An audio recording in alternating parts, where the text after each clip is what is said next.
दो जादुई चुड़ैल।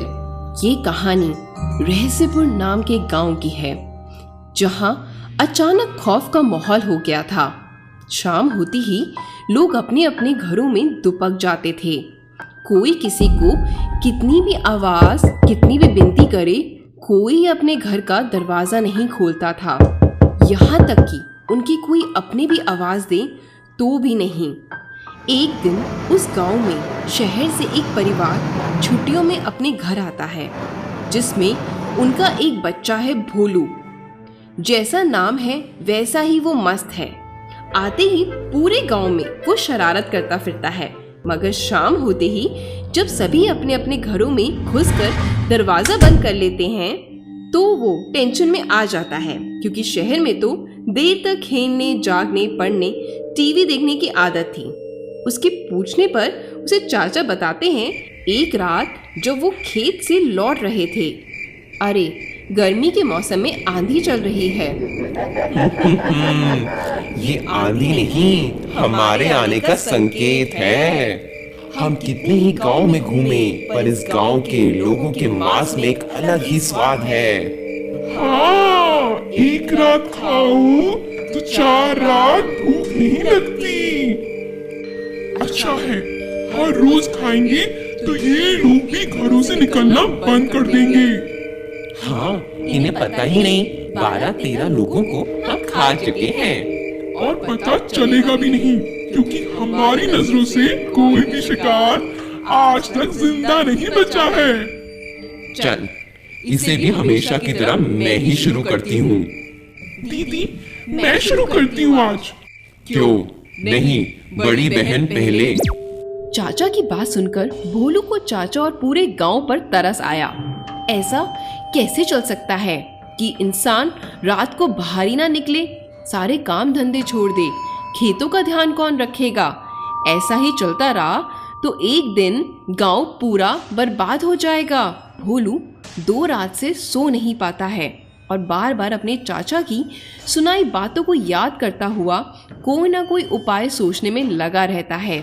और एक रात पता नहीं क्या सोचकर चुपचाप घर से निकल जाता है। यहाँ उसे घर में ना देखकर चाचा और बाकी परिवार के सदस्य हक्के बक्के हो जाते हैं कि आखिर भोलू आधी रात को कहाँ चला गया है। हर तरफ हड़कंप मच जाता है। भोलू की चिंता सबको सताने लग जाती है। तभी चुड़ैलें आपस में बात करती हैं और कहती हैं, बड़े दिनों बाद एक नरम मुलायम चीज सामने से आई है। आज की रात तो जश्न की रात होगी। इसका मैं अभी शिकार कर देती हूँ दीदी। नहीं, बड़ी बहन पहले खाएगी छोटी। तुम मुझे नहीं खा सकते। क्यों, तुम पत्थर के बने हो? नहीं, पूरे गांव में चर्चा है कि छोटी बहन को आप अपना झूठा खिलाते हो। तो क्या हुआ, बड़ी बहन पहले ही तो खाएगी, इसमें झूठे वाली क्या बात है? ठहरो, कैसे? छोटी बहन तुम हो? अरे लॉजिकली बात करो तो आज तक तुम बड़ी बहन का कहना मानती आई थी। बड़ी बहन पहले खाती है, पर आज तुम मुझे खाओ। छोटी बहन को भी तो कभी ऊपर रहना चाहिए, उसको भी तो कभी पहले शिकार करना चाहिए कि नहीं? हाँ दीदी, आज पहले मैं खाऊंगी। तुम पहले क्यों खाओगी? इतने दिनों से मैं खाती आई हूँ, मैं ही पहले खाऊंगी। तुम इस नादान की बातों में आकर अपनी बड़ी बहन का अपमान कर रही हो। अरे आप समझते क्यों नहीं? अब तक बड़े लोग आए तो बड़ी बहन ने पहले खाया, आज मैं छोटा आया हूँ तो छोटी बहन पहले खाएगी। हाँ दीदी, ये सही कह रहा है। चुप हो जाओ छोटी, बड़ी बहन को छोड़कर एक नादान बच्चे की सुनती हो, शर्म नहीं आती तुम्हें? बच्चा सही कह रहा है, आज तो पहले मैं ही खाऊंगी। अच्छा, तो तुम मुझे अपना झूठा खिलाओगी? ये मजाल तुम्हारी छोटी। आज तक ये भी तो झूठा खाती आई है। हाँ, मैं हमेशा बड़ी दीदी का झूठा ही खाती हूँ। मैं भी देखती हूँ तू पहले कैसे खाएगी। मैं भी देखती हूँ, आप इस बार दीदी पहले कैसे खाओगी।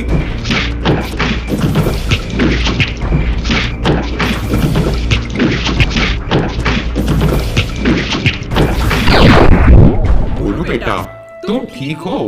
हाँ चचा, वो देखिए आपके दोनों चुड़ैल पानी बनकर बह गई।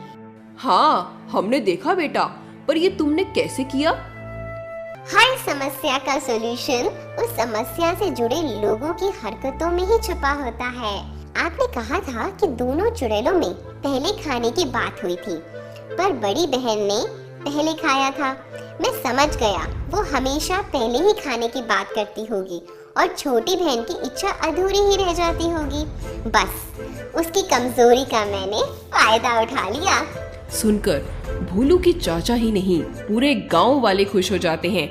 आखिर आज भोलू की वजह से उन्हें 2 खतरनाक चुड़ैलों से छुट्टी जो मिल गई।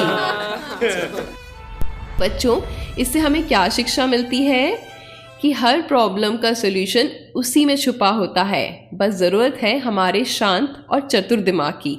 अगर हम अपनी सूझबूझ का इस्तेमाल करें तो हर प्रॉब्लम से बाहर निकल सकते हैं अपने चतुर दिमाग के सहारे। तो बच्चों, अगर आपको हमारी ये कहानी पसंद आई हो तो वीडियो को लाइक और शेयर कर देना। वहीं पर जाते जाते बेल आइकन को ऑल पर क्लिक करके जाना, ताकि सारी कहानियों का नोटिफिकेशन आपको मिल सके। बाय बच्चों। काफी समय पहले की बात है। एक जंगल में एक बंदरों का झुंड रहता था, जो आपस में जाता, मिलता, खाता। उन्हें कुछ भी मिल जाता तो वो झुंड पूरा मिल बांट कर खाता था। वो धीरे से गांव में जाते, चोरी छिपे कोई चीज मिल जाती तो उन्हें खाते और अपना पेट भरते थे और मस्ती करते रहते थे। इसी बीच एक दिन वो झुंड खाने की तलाश में गांव में गया। उन्होंने देखा कि एक घर में काफी फल फ्रूट रखे हुए हैं, पर उस घर में जाने के लिए जो दरवाजा है वो बंद पड़ा था। तभी वो देखते हैं कि साइड में एक लोहे का जंगला है जिससे वो अंदर जा सकते हैं। बंदर उस जंगले से अंदर जाने की कोशिश करते हैं, पर वो जंगला काफी पतला था जिसके अंदर घुसा नहीं जा सकता था। बंदरों के झुंड का मन काफी ललचा रहा था उन फलों को देखकर, पर वो उस जंगले से अंदर नहीं घुस सकते थे क्योंकि वो थोड़े मोटे थे। तभी वो देखते हैं कि उनके झुंड का एक पतला सा बंदर जंगले के अंदर चला जाता है। अरे वाह चूचू, तू तो अंदर घुस गया। चल अब फटाफट हमें फल पकड़ा दे, हम सब खा लेंगे और तुम भी खा लेना। सबकी आज तो मौज हो गई। ऐसा कहते हुए झुंड ने उस पतले वाले बंदर से फलों को बाहर फेंकने को कहा, लेकिन वो पतला बंदर लालची था। उसने सोचा, मैं अपने इन फलों को अगर तुम सब में बांटूंगा तो मैं भूखा रह जाऊंगा। आज तो मैं भर पेट खाऊंगा, मुझे काफी मजा आएगा। और वैसे भी तुम तो अंदर आ ही नहीं सकते ना। ऐसा सोचते हुए उस पतले बंदर ने आराम से वहीं बैठकर उन फलों को खाना शुरू कर दिया। तभी उस बंदरों के झुंड का एक सरदार उस बंदर को कहता है, देख चूचू, ये बिल्कुल भी अच्छी बात नहीं है। जब तुझे खाने को कुछ भी नहीं मिलता था तब भी हम लोग तुमसे बांट कर खाते थे, और अब तुम अकेले अकेले खा रहे हो। ये गलत बात है। तेरे सुधरने का समय है, अब भी मान जा, नहीं तो बाद में तुझे बहुत पछताना पड़ सकता है। नहीं नहीं, तुम अगर अंदर आ सकते हो तो मेरे साथ बैठकर खा सकते हो। देखो, बिना मेहनत के मैं तुम्हें बाहर नहीं दूंगा। मैं तो आराम से अंदर खाऊंगा और खा पी कर ही आऊंगा, मैं बाहर नहीं दूंगा। ऐसा कहते हुए चूचू ने सारे फलों को खा लिया। वो जैसे जैसे फलों को खा रहा था उसे काफी मजा आ रहा था, पर वो एक बात पर ध्यान देना भूल गया कि फल खाने से वो मोटा हो गया था। उसका पेट काफी निकल गया था क्योंकि लालच के कारण उसने कुछ ज्यादा ही खा लिया था। अब वो फल खाकर जैसे ही अपने झुंड के पास बाहर आने लगा तो देखता है कि उस लोहे के जंगले से वो बाहर नहीं निकल पा रहा है। इसमें तो मैं आराम से अंदर घुस गया था, ये क्या हो गया? मैं बाहर क्यों नहीं निकल पा रहा हूँ? अरे क्या हो गया ये?